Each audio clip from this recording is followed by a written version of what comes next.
Jessica en Alexa stap deur 'n groot stofpad, toe hulle skielik harde geskree hoor.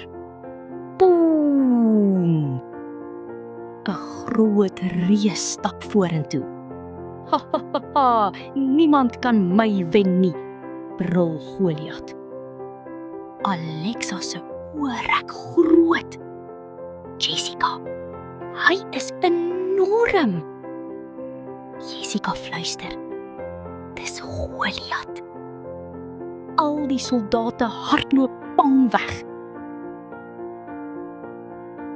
Toe kom 'n jong skaapwagtertjie aangestap met brood en kos vir sy broers.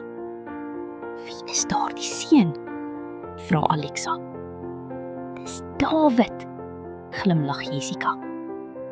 Dawid kyk op na Goliat. Ek is nie bang nie. God is met my. Die soldate lag. Jy's te klein.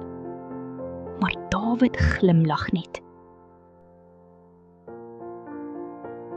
Koning Saul probeer vir Dawid swaar amer gee. Dawid skud sy kop. Ek het net my slinger nodig. Jessica fluister. Wow, hy vertrou regtig vir God. Dawid tel 5 gladde klippe op. Goliat lag hard.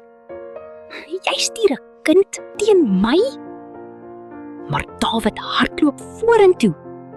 Swoosh! Die klip vlieg deur die lug. Bonk! Goliat val grond toe. Die hele veld raak stil. Toe begin almal juig. Alexa glimlag groot. Dawid was klein, maar sy geloof was groot. Jessica knik. Met God se hulp kan ons dapper wees. Wat leer ons vandag? God kyk nie hoe groot of sterk jy is nie. Hy kyk na jou hart.